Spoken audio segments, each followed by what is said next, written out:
They saw your worth the moment your back was turned, and it shattered them. You were a secret treasure. They were never ready to hold gold. They mistook your silence for emptiness. Now it echoes louder than their apologies. You loved them while they doubted your light. Now it blinds them. You were the miracle they ignored while chasing illusions. They prayed for someone like you. After losing you. Too late is a haunting song. And now they hear it every night. They touched heaven and called it ordinary. You gave them your soul. They noticed only when it was gone. Their hands were too full of ego to hold your sacred heart. You waited in patience. They woke up in regret. God hides his angels in pain.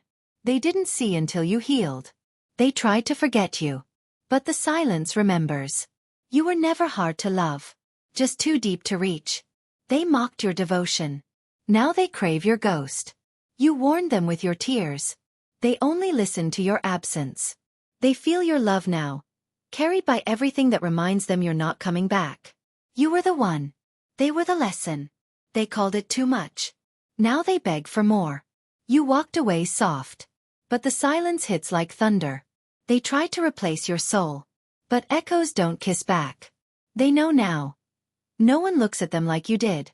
Your kindness haunts them more than your goodbye. They couldn't see your value until others lined up to worship it. You were too eternal for their temporary spirit. They gave you doubt. Life gave you someone who prays for you. They can't undo what they missed. But it replays endlessly. They remembered too late. You had already become divine. They laughed at your loyalty. Now they cry over your absence. If this touched your soul, don't scroll, like, comment your favorite quote, and subscribe for more. You forgave them. But God didn't forget what they did to your heart. Their ego was louder than your love. Now silence teaches them loss. They saw too late that your love was prophecy, not poetry. The moment they noticed, the gates were already closed. They weren't too blind, just too selfish to see the divine standing right in front of them.